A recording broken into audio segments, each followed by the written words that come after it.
আলস্য আপনার আরো একটা অত্যন্ত বড় শত্রু, যা আপনার মনের মধ্যে বসবাস করে আর ধীরে ধীরে আপনার কার্য শরীরের একটা অংশ হয়ে ওঠে। সব কাজে দেরি করিয়ে দেয়, সবকিছু নষ্ট করে দিতে পারে এই আলস্য। এই কাজ আজকে হলো না, কোনো ব্যাপার নয়, কালকে করে নেব। প্রকৃতি আমাদের এটা শেখায় না। ভেবে দেখুন, যদি সূর্য এটা ভাবে যে কাল উদিত হব না, কিছুদিন পরে উদয় হব, তাহলে কি হবে? সমগ্র পৃথিবীর বিনাশ হয়ে যাবে, ঠিক কিনা? দেখুন, এই আলস্য নিয়ে খুব সুন্দর একটা কথা আছে, আলস্যস্য কুত বিদ্যা। অর্থাৎ যিনি অলস হয়ে বসে থাকেন তিনি বিদ্যা লাভ করেন না, জ্ঞান লাভ করেন না। আর জ্ঞান না থাকলে তিনি ধন অর্জন করতে পারেন না। তার জীবনে সুখ স্বাচ্ছন্দ্যের অভাব থাকে, বন্ধুর অভাব থাকে। যেখানে সুখ স্বাচ্ছন্দ্য নেই, মিত্র নেই, আপনজন নেই, জ্ঞান নেই, সেখানে আনন্দ কিভাবে বাস করতে পারে? সেই জন্য কথায় আছে, যিনি কর্ম করেন তিনি এই সংসারে যে কোনো সুখ স্বাচ্ছন্দ্য ভোগ করতে পারেন। তাই কর্ম করুন, সময়কে সম্মান করুন, আর এই আলস্যের উপর বিজয় লাভ করুন।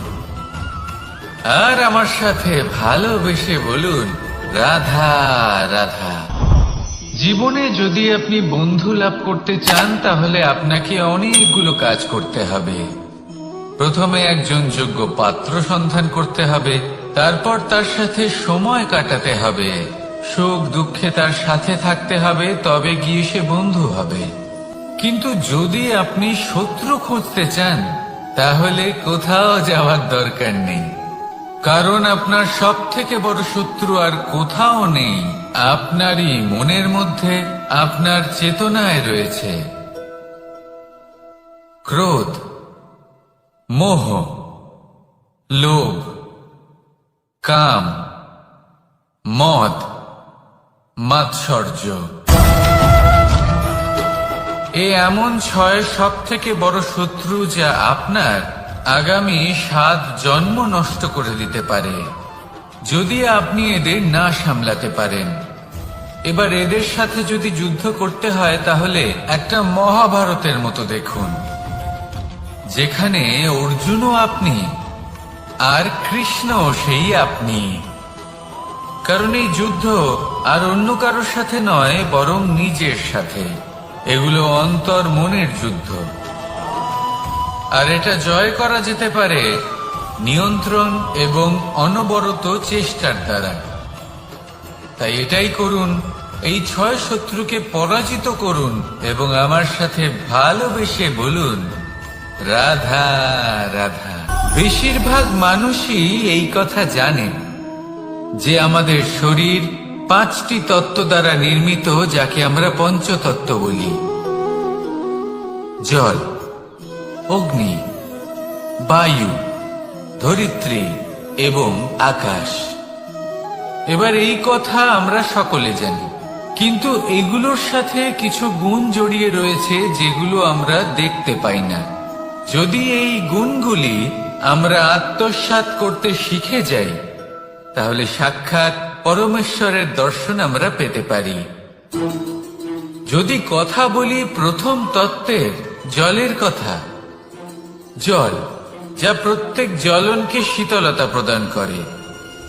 এই জলকে দেখুন, যা শুধু প্রবাহিত হতে জানে, থামতে জানে না। জল পাথরের সাথে সংঘর্ষ করতে জানে, যার পথে অনেক বাধা আসে, কিন্তু সে প্রবাহিত হতে থাকে। নিরাকার হলো এই জল, যে কোনো পাত্রেই রাখুন না কেন, তার আকার ধারণ করে নেবে। এটাই হলো এর বিশেষত্ব, এবং এটাই হলো আমাদের শিক্ষা। কিভাবে প্রবাহমান থাকতে হবে, কিভাবে আমাদের থামলে চলবে না, তাতে আমাদের পথের মধ্যে যতই যেরকমই সমস্যা আসুক না কেন, আমাদের এই জলের মতোই নিরাকার হয়ে যে কোনো পরিস্থিতিতেই প্রবাহমান থাকতে হবে। এই শিক্ষাই জলের থেকে লাভ করুন আর আমার সাথে ভালোবেসে বলুন, রাধা রাধা। পঞ্চতত্ত্বের মধ্যে দ্বিতীয় তত্ত্ব হল ধরণী, ভূমি, যাকে আমরা ধরণী মাতা বলি। এই ধরণী ধৈর্য ধারণ করে, আর এর ওপরেই আমাদের সমগ্র সংসার নির্ভরশীল। কারণ এই ভূমি সহ্য ক্ষমতা রাখে, এর সহ্য ক্ষমতা হলো অপরিসীম। সন্তান যতই আঘাত প্রদান করুক না কেন, প্রেম পূর্বক সহ্য করে, আর তার বদলে অমূল্য রত্ন প্রদান করে। সন্তান যদি হাল চালায়, তাহলে তার বদলে তাকে অন্ন প্রদান করে। এটাই হলো ধরণী।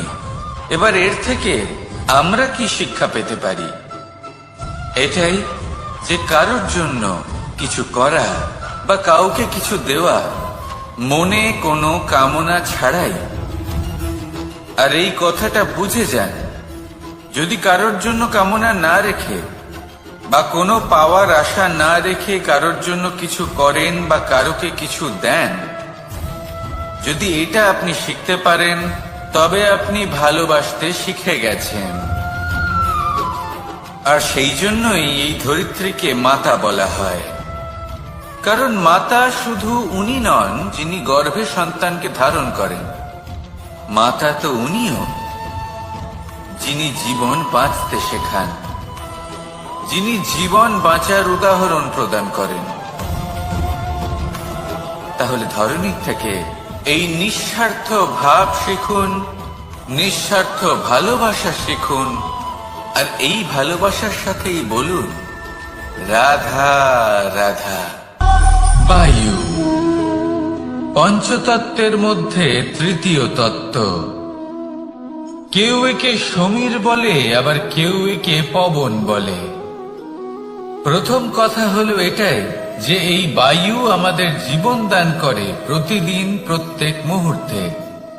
এই বায়ুর কারণেই আমরা নিঃশ্বাস নিতে পারি, জীবিত থাকতে পারি। এই বায়ুই হলো সেই যা সকল মেঘেদের একত্রিত করে একটি স্থানে আর বর্ষা ঘটায়। আর এই বর্ষার কারণেই এই ধরিত্রীতে অন্ন উৎপন্ন হয়। এই বায়ুকে দেখুন, কখনো এতটা সৌম্য যে আপনার কোনোই তফাৎ বোধ হয় না, আর কখনো কখনো এমন রূপ ধারণ করে ফেলে যে অনেক বড় বড় পর্বতের আকার পর্যন্ত বদলে ফেলে। এটাই হলো বায়ুর বিশেষত্ব।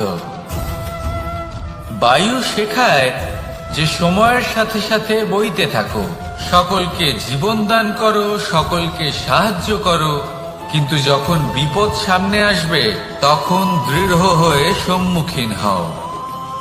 বাধা অনুযায়ী নিজেকে গড়ে নিতে হবে। আর কখন কতটা কঠোর হতে হবে আর কখন কতটা সৌম্য হতে হবে, এটা বায়ুকে দেখে শিখুন। আর আমার সাথে ভালোবেসে বলুন, রাধা রাধা। অগ্নি চতুর্থ তত্ত্ব, সব থেকে বেশি গুরুত্বপূর্ণ কিন্তু তার থেকেও বেশি ভয়াবহ। কখনো অগ্নিকে নিয়ন্ত্রিত রূপে উনুনে জ্বলতে দেখেছেন? এই অগ্নি আমাদের খাবার বানাতে সাহায্য করে, যা আমাদের শক্তি প্রদান করে। কিন্তু এই অগ্নি যখন বিচলিত হয়ে, অনিয়ন্ত্রিত হয়ে কোন বনের আগুন হয়ে ওঠে, তখন মহা বিনাশ ঘটে যায়। আপনারই অন্তরের ঊর্জা হলো এই অগ্নি। এটা আপনার শক্তিও, আপনার ক্রোধ। একে ব্যবহার কিভাবে করবেন তা আপনারই হাতে। যদি কোনো ব্যক্তি নিজের অন্তরের এই ঊর্জাকে ব্যবহার করেন শক্তির রূপে, তাহলে সে বিকাশ ঘটাতে পারে, নির্মাণ ঘটাতে পারে।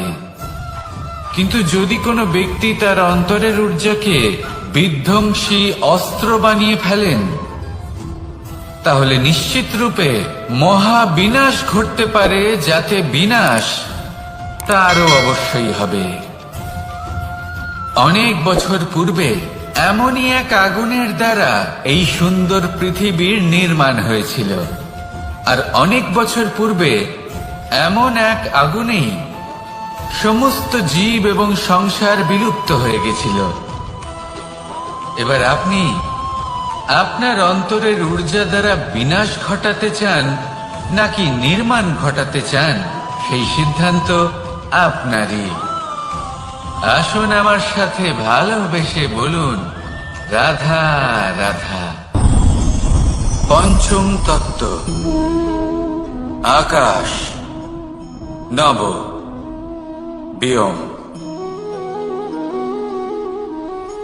আসলে কোনো ভ্রম নাকি সত্য? ভ্রম তো হতে পারে না, কারণ ভ্রমের মধ্যে কেউ বাঁচতেই পারে না। আর যদি সত্য হয় তাহলে এতটাই বিশাল যে আমাদের চোখের থেকে, আমাদের ইন্দ্রিয়ের থেকে, আমাদের মস্তিষ্কের থেকে, আমাদের চিন্তা ভাবনার থেকেও অনেক ঊর্ধ্বে, যাকে আমরা বুঝতেই পারি না। এটা যতটাই বিশাল আকার, ঠিক ততটাই সরল। এই আকাশ যতই অন্ধকারাচ্ছন্ন, ততটাই আলোর প্রকাশ প্রদান করে থাকে। দেখতে গেলে এ হলো জীবনের সঞ্চালক, কিন্তু যদি ক্রুদ্ধ হয়ে যায় তাহলে প্রাণ কেড়ে নিতেও দ্বিধা বোধ করে না। এই আকাশ শুধুমাত্র পৃথিবী লোক নয়, বরং এই সমগ্র ব্রহ্মাণ্ডকে, এই সমগ্র সৃষ্টিকে, এর প্রত্যেকটা তারাকে, প্রত্যেকটা গ্রহকে একটা বিশেষ স্থান প্রদান করে।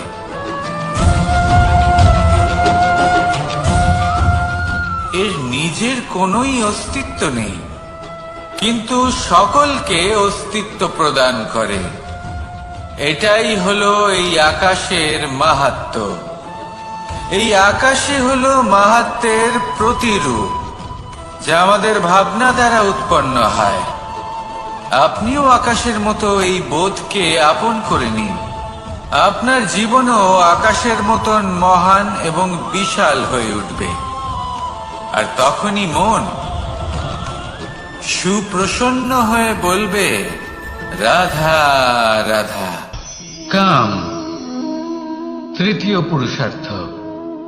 এবার অধিকাংশ মানুষই কাম বলতে বিলাসিতা, বাসনা, লালসা মনে করে ফেলে। আসলে এমন কিছুই নয়। কামের বাস্তবিক অর্থ কি? কামের বাস্তবিক অর্থ হল কামনা।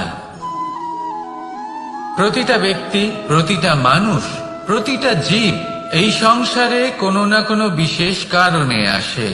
সেই কারণকে পূর্ণ করার জন্য কর্ম করাকে কাম বলে। এখন সেটা সবার জন্য ভিন্ন হতে পারে। কারোর কাছে সেটা জ্ঞান অর্জন করা হতে পারে, আবার কারোর কাছে নির্মাণ করা হতে পারে। কারোর জন্য পরিবারকে সঞ্চালন করা হতে পারে, আবার কারোর জন্য এই সংসার থেকে পাপ দূর করা হতে পারে। কিন্তু সবথেকে গুরুত্বপূর্ণ হলো যে মানুষ যেন নিজের কর্ম ঠিক করে করে, সম্পূর্ণ যত্ন নিয়ে করে। তৃতীয় পুরুষার্থ মানে এই কাম।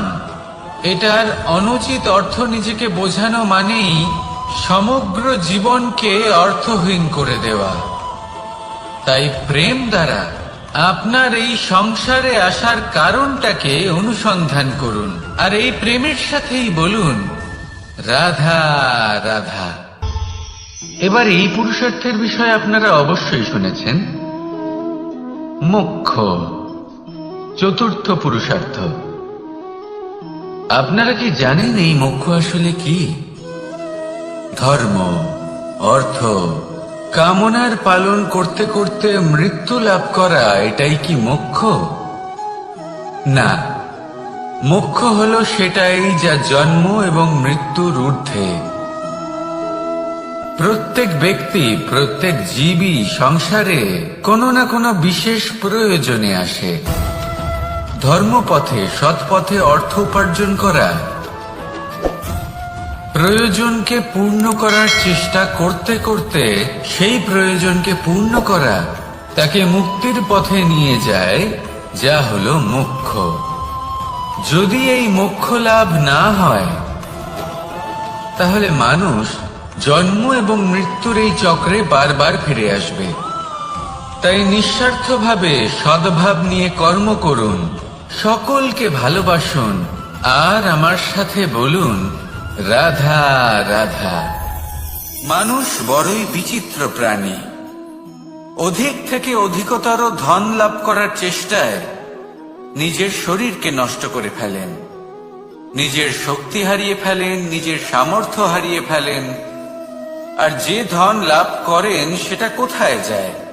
সেই শক্তি, সেই সামর্থ্যকে আবার ফিরে পাওয়ার জন্য। আর কিছু মানুষ জীবন এমন ভাবে যাপন করেন যেন তা কখনোই শেষ হবে না। কিন্তু শেষ তো সবারই হবে। আর যখনই শেষটা কাছে চলে আসে, তখন মানুষ এটা বুঝতে পারেন যে সে জীবনকে উপভোগ করেননি। তার কারণটা কি? লালসা। এই লালসা জন্ম দেয় লোভকে, আর এই লোভ জন্ম দেয় আপনারই বিনাশকে। সেই জন্য আজ আপনার কাছে যা কিছু আছে, যেমনটা আছে, তার সাথে জীবন যাপন করুন, পূর্ণরূপে যাপন করুন।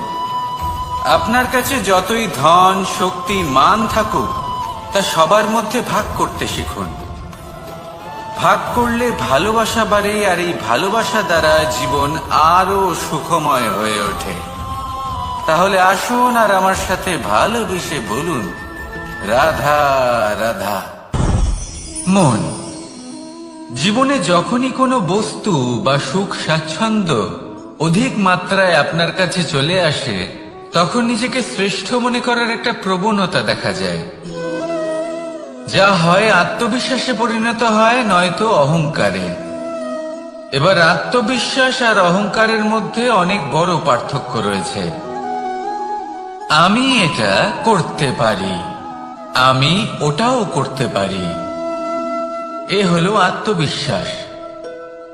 শুধুমাত্র আমি এটা করতে পারি, শুধুমাত্র আমি ওটাও করতে পারি, আমি হলাম সর্বশ্রেষ্ঠ, এটা হলো অহংকার।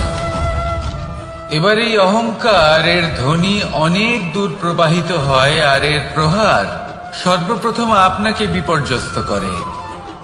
এবার এই অহংকার এর বিপরীত শব্দ হলো বিনয়, অর্থাৎ নিজের ঊর্ধ্বে উঠে অন্যের বিষয় ভাবনা চিন্তা করা, সংসারের বিষয় ভাবা। এই বিনয়ী হবার চেষ্টা করুন, একের থেকে অনেক হওয়ার চেষ্টা করুন, এবং একসাথে থাকার চেষ্টা করুন। নিশ্চিত রূপেই আপনি বিকাশের কারণ হবেন। মত্ততা থেকে নিজেকে দূরে রাখুন, অহংকার থেকে নিজেকে দূরে রাখুন। এই মন প্রসন্ন হয়ে বলবে, রাধা রাধা। জীবনে যখন কোনো ব্যক্তি নিজের লক্ষ্য প্রাপ্তির জন্য নিরন্তর পরিশ্রম করতে থাকেন, চেষ্টা করতে থাকেন, তখন তিনি কষ্ট অনুভব করেন। কখনো শারীরিক কষ্ট, কখনো মানসিক কষ্ট। এবার উনি এটা ভাবতে থাকেন যে আমি কি উচিত করছি নাকি অনুচিত করছি। কারণ অন্যদিকে এমন একজন ব্যক্তিও আছেন যিনি একদমই পরিশ্রম চেষ্টা করছেন না। তিনি মদিরা পান করেন, বিলাসিতায় জীবন কাটান, অলস প্রকৃতির হয়ে ওঠেন, নিদ্রাতে বিলীন হয়ে থাকেন, আর ভাবেন যে তিনি সুখ লাভ করছেন। কিন্তু এরকম কেন হয়? কারণ যখন আমরা সৎ পথে থাকি, উচিত পথে চলি, লক্ষ্য প্রাপ্ত করার জন্য চেষ্টা করতে থাকি, তখন আমাদের ভেতরে থাকা নেতিবাচক শক্তি এবং পাপ এই দেহকে ত্যাগ করে দেয়।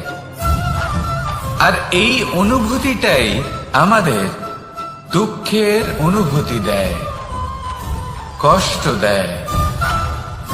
এবার সেখানে যদি আমরা কুপথে চলি, অনুচিত পথে চলতে থাকি, তাহলে আমাদের ভেতরে থাকা পুণ্য এবং ধনাত্মক শক্তি আমাদের দেহ ত্যাগ করে দেয়। আর এই অনুভূতির কারণেই আমরা সুখ অনুভব করি। কিন্তু কখনো ভাববেন যে এই সুখ বেশি সময় পর্যন্ত থাকে না। সেই জন্য সবসময় মনে রাখবেন, যদি আপনি জানেন যে এটাই আপনার লক্ষ্য, এটাই উচিত পথ, শুভ পথ, তাতে নিরন্তরভাবে এগিয়ে যেতে চেষ্টা করতে থাকুন। এই কষ্ট আপনাকে সুখের পরাকাষ্ঠায় কখন পৌঁছে দেবে তা আপনি জানতেই পারবেন না। আসুন আমার সাথে ভালোবেসে বলুন, রাধা রাধা। ঈর্ষা আমাদেরই মনে বসবাস করা আরো একটা শত্রু। তবে এই শত্রু কখনো কখনো আমাদের জন্য লাভদায়কও হতে পারে, কিন্তু যদি আমরা সতর্ক না থাকি তাহলে সেটা ততটাই ঘাতক হয়ে উঠতে পারে।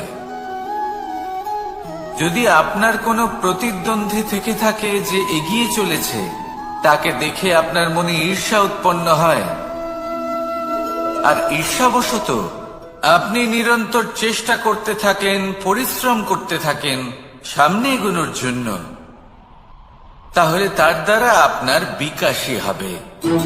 কিন্তু যদি আপনি নিজের বিরোধীকে শেষ করতে দেওয়ার জন্য অগ্রসর হন, তাকে বিনাশ করার জন্য অগ্রসর হন, তাহলে এই ঈর্ষা প্রথমে আপনার বিনাশ অবশ্যই করবে। একটা কথা আছে, এটা পশু প্রবৃত্তি, আপনি শুধুই নিজের বিকাশের কথা ভাববেন। তিনিই হলেন প্রকৃত মানুষ, যিনি অন্য মানুষের জন্য প্রাণও দিতে পারেন। এই ঈর্ষা যদি আপনাকে বিকাশের পথে নিয়ে যেতে পারে তাহলে খুবই ভালো। যদি আপনাকে অন্য কাউকে বিনাশ করে দেওয়ার পথে অগ্রসর করে তাহলে তার থেকে দূরে থাকাই ভালো। যেমন ধরুন, আপনার কাছে একটা সূচ আছে, যার দ্বারা আপনি ছেঁড়া কাপড়ও সেলাই করতে পারবেন বা অন্য কারোর পাত্রে ছিদ্র করে দিতে পারবেন। আপনি কি চাইবেন, নিজের বিকাশ নাকি অন্য কারোর বিনাশ? সিদ্ধান্ত আপনারই। আসুন আর আমার সাথে ভালোবেসে বলুন, রাধা রাধা। বিষ এবং অমৃত, এর ভিত্তিতেই সংসার চক্র চলতে থাকে। যখন সমুদ্র মন্থন হয়েছিল তখন এই দুই প্রাপ্ত হয়েছিল। প্রথমে বিষ পাওয়া গেল, তারপর অমৃত। জীবন মন্থন করলেও এগুলো লাভ করা যায়। এবার এই যে বিষ, তা হলো অমৃতের থেকে অনেক বেশি শক্তিশালী এবং সেই জন্যই অনেক বেশি ঘাতকও। এবার বোঝার চেষ্টা করি এই বিষ আসলে কি। যে কোনো বস্তু বা কোনো ভাব যদি মাত্রার থেকে বেশি পরিমাণে আপনার কাছে থাকে, প্রয়োজনের থেকে বেশি আপনার কাছে থাকে, তাহলে সেটা আপনার কাছে বিষ সমান হতে পারে। তা সে ধন হোক, শক্তি হোক, সম্মান হোক, ইত্যাদি ইত্যাদি। যদি আপনার কাছে এমন কিছু থেকে থাকে যা মাত্রার থেকে বেশি পরিমাণে আপনার কাছে আছে, তাহলে তাকে ভাগ করতে শিখুন। যদি আপনি ভাগ করতে শিখে যান তাহলে এই বিষই আপনার জন্য অমৃতে পরিণত হবে, আর তাদের কাছেও অমৃত সমান হয়ে উঠবে যাদের এই সাহায্যের প্রয়োজন। তাহলে ভাগ করে নিতে শিখুন আর আমার সাথে ভালোবেসে বলুন, রাধা রাধা। কোনো বাড়িতে, কোনো পরিবারে যখন কারোর জন্ম হয় তখন তা কত সুখের মুহূর্ত হয়। সেই ছোট্ট সন্তান যখন কিছুটা বড় হয়, সে হাঁটার চেষ্টা করে, আর সেই প্রক্রিয়াতেও খুব বড় একটা শিক্ষা লুকিয়ে রয়েছে, ঠেলে দেওয়া। যখন আপনি হাঁটতে চান, সামনে এগোতে চান, তখন আপনি কি করেন? নিজের পায়ের তলার যে মাটি তাকে আপনি পেছনে ঠেলে দেন। ব্যাস, এই একই জিনিস তো জীবনেও শিখতে হবে। এবার যদি আপনি জ্ঞানের পথে অগ্রসর হতে চান, তাহলে অজ্ঞানতাকে পেছনে সরিয়ে দিতে হবে। যদি আপনি প্রকাশের দিকে এগোতে চান, তাহলে অন্ধকারকে পেছনে সরিয়ে দিতে হবে। যদি আপনি ভবিষ্যতে সফল হতে চান, তাহলে অতীতের যে অসফলতাগুলিকে পেছনে সরিয়ে দিতে হবে। যে জল বইতে বইতে থেমে যায়, তাকে আমরা নালা বলে থাকি। তার থেকে দুর্গন্ধ বের হয়। কিন্তু যে জল বইতেই থাকে, তাকেই আমরা পবিত্র জল বলি। তাহলে আপনিও কর্ম করতে থাকুন, কখনো থামবেন না। আর আমার সাথে ভালোবেসে বলুন, রাধা রাধা। যোগাসন। যোগাসনে আসন অত্যন্ত গুরুত্বপূর্ণ। এবার আমি বলবো সবথেকে শ্রেষ্ঠ আসন কোনটি। আশ্বাস। নিজেকে আশ্বস্ত করতে থাকুন যে আমি আছি, সব ঠিক হবে, যা হচ্ছে ভালোর জন্য হচ্ছে। এই আশ্বাস আপনাকে জীবনে এমন ধনাত্মক বিশ্বাস দেবে যে আপনি বড় বড় সমস্যার সমাধান করতে পারবেন। এবার যদি কথা বলি সবথেকে কঠিন সময়ের, তাহলে সেটা হলো বিচ্ছেদের। যা মা সীতাকে সহ্য করতে হয়েছে শ্রীরামের জন্য, রাধা কৃষ্ণকেও সহ্য করতে হয়েছে। যে ব্যক্তি বিচ্ছেদের সময় সঠিক পথে চলে এসেছে, সে জীবনে অনেক শ্রেষ্ঠ স্থানে অবশ্যই পৌঁছতে পারবে। এবার যদি কথা বলি সবথেকে জরুরি এবং গুরুত্বপূর্ণ সময়, তাহলে সেটা হলো সংযোগ। সকলকে সাহায্য করতে থাকুন। আপনি অন্যদের সাহায্য করে তাদের যত আনন্দ দিতে পারবেন, ততটাই আনন্দ আপনারও জীবনে অবশ্যই আসবে। আসুন আর আমার সাথে ভালোবেসে বলুন, রাধা রাধা। কামবোধ। এটাই আপনার অন্তরের প্রথম শত্রু। বেশিরভাগ মানুষই কামবোধ বলতে লালসা বোঝেন, কিন্তু এটা সম্পূর্ণ সত্য নয়। কামের আসল অর্থ হল কামনা। এটা খুবই সহজ ব্যাপার। মনুষ্য শরীর থাকলে, মানুষের মন থাকলে এই কামনা অবশ্যই থাকবে। এবার এটাই দেখতে হবে যে এই কামনা নেতিবাচক কামনা নাকি ইতিবাচক কামনা।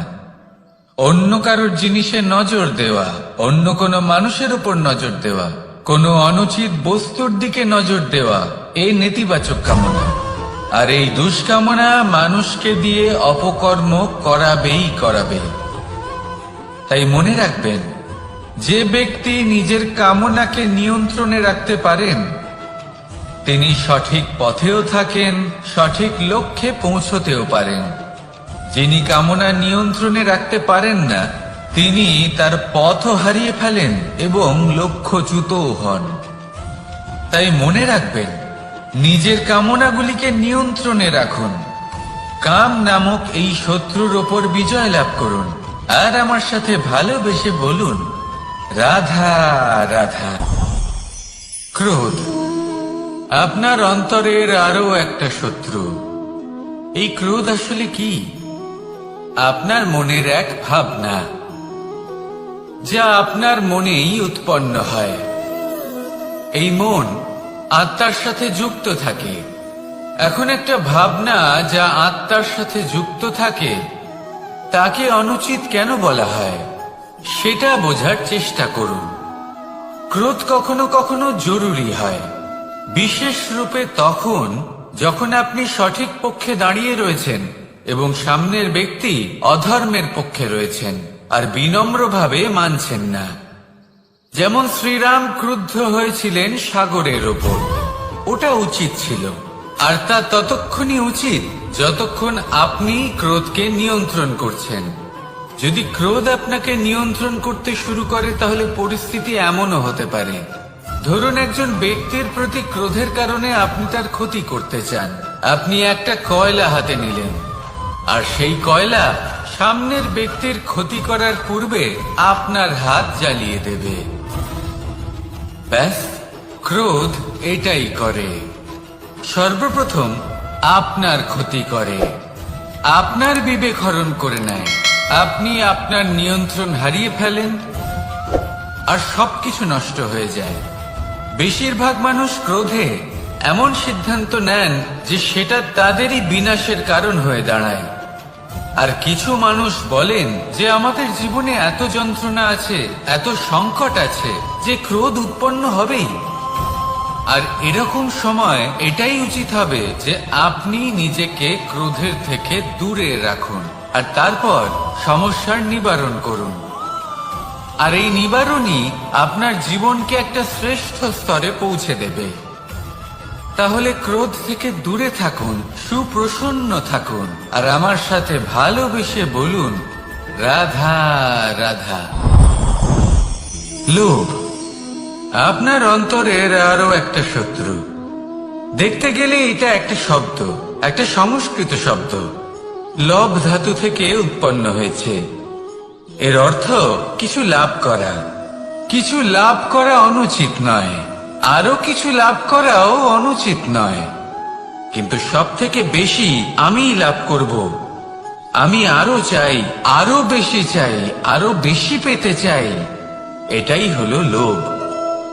আর এই লোভ যখন গ্রাস করে, তখন আপনি যা পেতে চান, সে ধনী হোক বা মানই হোক, তা অর্জন করার জন্য মানুষ যে কোনো স্তরে পৌঁছে যেতে পারে। যদি মানুষ ধন অর্জন করতে চান, তাহলে তার জন্য তারা অধর্মের পথেও চলতে পারেন। যদি সম্মান অর্জন করতে চান, তাহলে অন্য মানুষকে ছোটও করতে পারেন। শেষ পর্যন্ত আপনার এটা মনে হতে পারে যে যদি একটু অল্পই প্রাপ্ত করতাম, কিন্তু ভালোবেসে প্রাপ্ত করতাম, এই জীবন আরো অনেক বেশি সুখী হতো। লোভ আপনার জীবনে, আপনার মনে কখন যে প্রবেশ করবে সেটা আপনি জানতেও পারবেন না। তাই এটা চিনতে শিখুন, আর তৎক্ষণাৎ জীবন থেকে বাইরে ফেলে দিন। যা কিছু লাভ করতে চান তা ভালোবেসে লাভ করুন, আর সেই ভালোবাসার সাথেই বলুন, রাধা রাধা। মোহ আপনার অন্তরের আরো একটা শত্রু। এবার মানুষ প্রেম আর মোহের মধ্যে পার্থক্য বুঝতে পারে না। কিছু মানুষ ভাবে যে মোহর মধ্যে খারাপ কি আছে। যদি কোনো মানুষের তার বাবা মার প্রতি, তার সন্তানের প্রতি মোহ থাকে, তবে খারাপ কি আছে? খারাপ আছে, আর সেটা তাদের জন্য খারাপ হতে পারে যাদের প্রতি আপনার এই মোহ আছে। এবার মোহ আর প্রেমের মধ্যে পার্থক্য আপনাকে বোঝাচ্ছি। মোহ শুধুমাত্র পেতে চায়, সেখানে প্রেম শুধুমাত্র দিতে শেখায়। এই দুই পরিস্থিতিতেই আপনার হাত প্রসারিত থাকে। মোহের ক্ষেত্রে কোনো বস্তু বা কোনো ব্যক্তিকে লাভ করার জন্য, আর প্রেমে শুধুই প্রদান করার জন্য। মোহর বশে আপনার পায়ে বাঁধন পড়ে যেতে পারে। যদি মাতা পিতার তার সন্তানের প্রতি মোহ থাকে, তাহলে তারা তাদের সন্তানকে কখনো দুঃখে, চিন্তায়, যন্ত্রণায় দেখতেই পারবে না। সেই জন্য তারা সন্তানকে বেঁধে রাখতে চান একটা সুরক্ষিত ক্ষেত্রে, যেখান থেকে না তারা সংসারকে দেখতে পায়, না পরখ করতে পারে, না কিছু শিখতে পারে, না বিকট পরিস্থিতির সম্মুখীন হতে পারে। ঠিক যে কারণে তারা দুর্বল হয়ে পড়ে, অজ্ঞানী হয়ে ওঠে। তাদের বিকাশ সেখানেই স্তব্ধ হয়ে যায়, আর সেখানে প্রেম শুধুমাত্র বিকাশের পথে নিয়ে যায়। মা বাবা যদি সন্তানকে ভালোবাসেন, তাহলে তাকে ছেড়ে দেন যে যাও সংসারকে দেখো, পরখ করো, আর শেখো। কিভাবে এর সাথে লড়াই করতে হবে সেটা নিজে শেখো। নিজের শক্তি নিজেই বাড়িয়ে তোলো, নিজের পথ চয়ন করো। সেই জন্য এই মোহর শিকল ভেঙে ফেলুন, আর প্রেমকে আপন করে নিন। আর এই প্রেম দ্বারাই বলুন, রাধা রাধা। আলস্য আপনার আরো একটা অত্যন্ত বড় শত্রু, যা আপনার মনের মধ্যে বসবাস করে আর ধীরে ধীরে আপনার কার্য শরীরের একটা অংশ হয়ে ওঠে। সব কাজে দেরি করিয়ে দেয়, সবকিছু নষ্ট করে দিতে পারে এই আলস্য। এই কাজ আজকে হলো না, কোনো ব্যাপার নয়, কালকে করে নেব। প্রকৃতি আমাদের এটা শেখায় না। ভেবে দেখুন, যদি সূর্য এটা ভাবে যে কাল উদিত হব না, কিছুদিন পরে উদয় হব, তাহলে কি হবে? সমগ্র পৃথিবীর বিনাশ হয়ে যাবে, ঠিক কিনা? দেখুন, এই আলস্য নিয়ে খুব সুন্দর একটা কথা আছে, আলস্যস্য কুত বিদ্যা। অর্থাৎ যিনি অলস হয়ে বসে থাকেন তিনি বিদ্যা লাভ করেন না, জ্ঞান লাভ করেন না। আর জ্ঞান না থাকলে তিনি ধন অর্জন করতে পারেন না। তার জীবনে সুখ স্বাচ্ছন্দ্যের অভাব থাকে, বন্ধুর অভাব থাকে। যেখানে সুখ স্বাচ্ছন্দ্য নেই, মিত্র নেই, আপনজন নেই, জ্ঞান নেই, সেখানে আনন্দ কিভাবে বাস করতে পারে? সেই জন্য কথায় আছে, যিনি কর্ম করেন তিনি এই সংসারে যে কোনো সুখ স্বাচ্ছন্দ্য ভোগ করতে পারেন। তাই কর্ম করুন, সময়কে সম্মান করুন, আর এই আলস্যের উপর বিজয় লাভ করুন। আর আমার সাথে ভালোবেসে বলুন, রাধা রাধা। জীবনে যদি আপনি বন্ধু লাভ করতে চান, তাহলে আপনাকে অনেকগুলো কাজ করতে হবে। প্রথমে একজন যোগ্য পাত্র সন্ধান করতে হবে, তারপর তার সাথে সময় কাটাতে হবে, সুখ দুঃখে তার সাথে থাকতে হবে, তবে গিয়ে সে বন্ধু হবে। কিন্তু যদি আপনি শত্রু খুঁজতে চান, তাহলে কোথাও যাওয়ার দরকার নেই, কারণ আপনার সব থেকে বড় শত্রু আর কোথাও নেই, আপনারই মনের মধ্যে, আপনার চেতনায় রয়েছে। ক্রোধ, মোহ, লোভ, কাম, মদ, মাৎসর্য। এ এমন 6 সব থেকে বড় শত্রু, যা আপনার আগামী 7 জন্ম নষ্ট করে দিতে পারে, যদি আপনি এদের না সামলাতে পারেন। এবার এদের সাথে যদি যুদ্ধ করতে হয়, তাহলে একটা মহাভারতের মতো দেখুন, যেখানে অর্জুনও আপনি আর কৃষ্ণও সেই আপনি। কারণ এই যুদ্ধ আর অন্য কারোর সাথে নয়, বরং নিজের সাথে। এগুলো অন্তর মনের যুদ্ধ, আর এটা জয় করা যেতে পারে নিয়ন্ত্রণ এবং অনবরত চেষ্টার দ্বারা। তাই এটাই করুন, এই 6 শত্রুকে পরাজিত করুন এবং আমার সাথে ভালোবেসে বলুন, রাধা রাধা। বেশিরভাগ মানুষই এই কথা জানেন যে আমাদের শরীর 5টি তত্ত্ব দ্বারা নির্মিত, যাকে আমরা পঞ্চতত্ত্ব বলি। জল, অগ্নি, বায়ু, ধরিত্রী এবং আকাশ। এবার এই কথা আমরা সকলে জানি, কিন্তু এগুলোর সাথে কিছু গুণ জড়িয়ে রয়েছে যেগুলো আমরা দেখতে পাই না। যদি এই গুণগুলি আমরা আত্মসাৎ করতে শিখে যাই, তাহলে সাক্ষাৎ পরমেশ্বরের দর্শন আমরা পেতে পারি। যদি কথা বলি প্রথম তত্ত্বের, জলের কথা, জল যা প্রত্যেক জ্বলনকে শীতলতা প্রদান করে। এই জলকে দেখুন, যা শুধু প্রবাহিত হতে জানে, থামতে জানে না। জল পাথরের সাথে সংঘর্ষ করতে জানে, যার পথে অনেক বাধা আসে, কিন্তু সে প্রবাহিত হতে থাকে। নিরাকার হলো এই জল, যে কোনো পাত্রেই রাখুন না কেন, তার আকার ধারণ করে নেবে। এটাই হলো এর বিশেষত্ব, এবং এটাই হলো আমাদের শিক্ষা।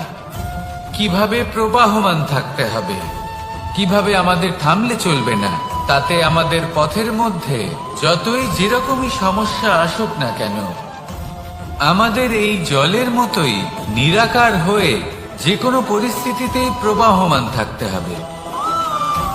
এই শিক্ষাই জলের থেকে লাভ করুন আর আমার সাথে ভালোবেসে বলুন, রাধা রাধা।